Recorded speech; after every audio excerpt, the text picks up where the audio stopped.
Bonjour Esmeralda Bernard. Bonjour Patrick Lavallée.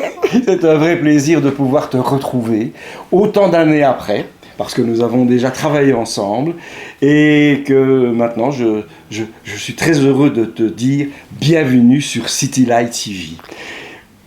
Tu es une personne extraordinaire. J'ai pas peur de le dire et ce n'est pas de la brosse à reluire parce qu'on se connaît depuis très longtemps, on vient de le dire. Tu es une personne étonnante. Je t'ai connue voyante. Je te connais maintenant comme initiatrice de voyages, eux-mêmes initiateurs.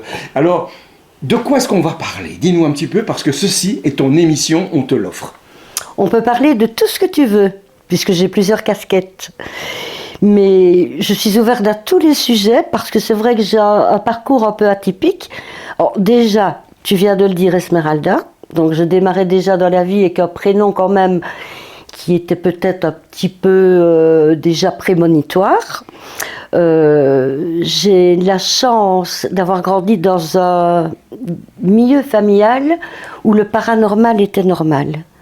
Ce qui veut dire que pour moi, voir, puisque je suis clairvoyante, je préfère le mot clairvoyante à voyante, parce que je trouve le mot voyante un peu réducteur et qui donne une étiquette que je n'apprécie pas particulièrement parce qu'il ramène à pas mal de dérives dans le domaine, et je préfère le mot clairvoyante.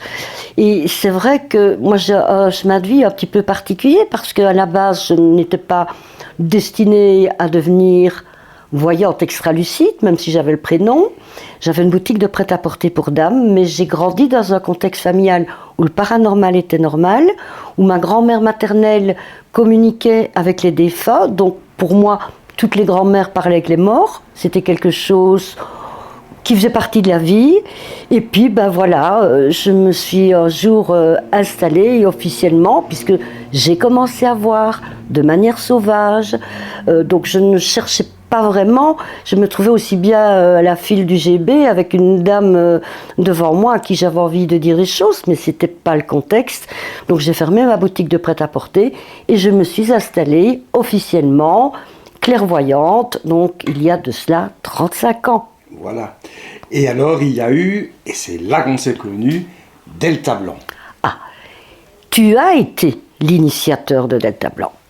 Parce qu'en fait, donc moi je pratique à l'époque déjà la voyance, j'ai un cabinet de consultation, tu m'invites pour une manifestation, et je savais qu'il existait en France une association donc, qui s'appelle Delta Blanc, qui regroupait des praticiens des arts divinatoires autour d'un code de déontologie et d'éthique. Et j'étais très sensible à ce sujet parce que je recevais des personnes qui malheureusement avaient été victimes de vrais escrocs. Et lors de ma présentation, donc tu me demandes ce que je fais, j'aborde ce sujet des dérives et j'affirme, je vais personnellement m'impliquer ici en Belgique pour mener une action comme Delta Blanc.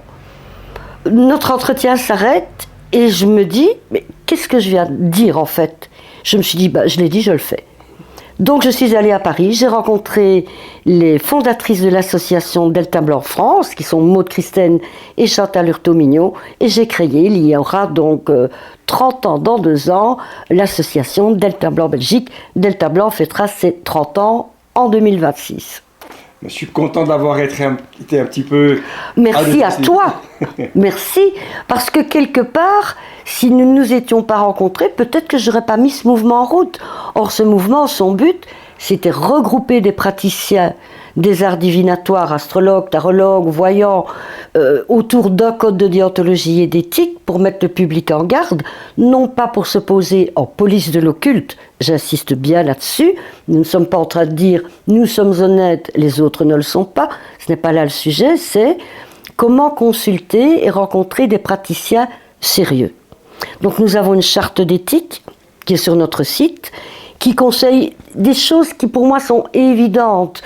S'assurer du prix avant de commencer, le voyant, le tarologue doit faire un petit test. Si le test ne s'avère pas positif après 10 minutes, on ne poursuit pas l'entretien et on ne paye pas. On ne prend pas des clients à la chaîne, style salon le voyant, suivant, en avant, 10 minutes par personne pour rentabiliser l'emplacement qu'on a loué. On ne pratique pas de travaux, culte, retour, affection, médailles, gris-gris, enfin... toute cette panoplie ridicule de travaux occultes qui sont surtout là pour vider le portefeuille des gens et rien d'autre. Si nous avions le pouvoir d'éviter les faillites, de faire revenir l'être aimé, mais alors tout serait parfait. Donc tout ça, ce n'est que du business.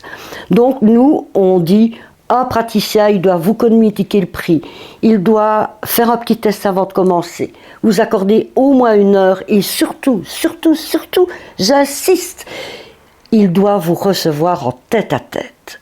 Pourquoi ? Parce que derrière tous ces réseaux de voyance par téléphone, par internet, etc., ce sont des véritables réseaux. Il y a parfois des étudiantes qui, pour se faire de l'argent de poche, sont payées pour répondre au téléphone.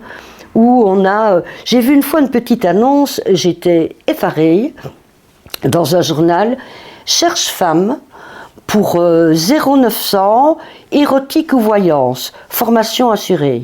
Donc en gros, selon que la personne allait la voir, qu'elle est mieux passée pour faire de l'érotisme ou de la voyance, on allait la diriger. Bon, faut rester... Moi, j'aime avoir mes clientes en face de moi, en tête-à-tête. Bien sûr que je fais de la clairvoyance, bien sûr que j'utilise le tarot, mais avant tout, je dois aussi faire de l'humain.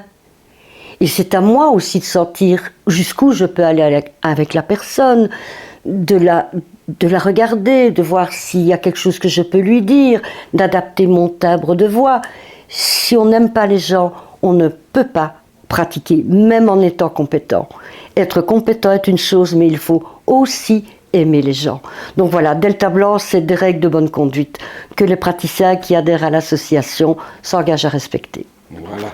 On se retrouve ensemble après des années de route, comme disait Maxime Le Forestier. On va continuer. Alors, très très vite, Esmeralda Bernard sur City Light TV. Merci.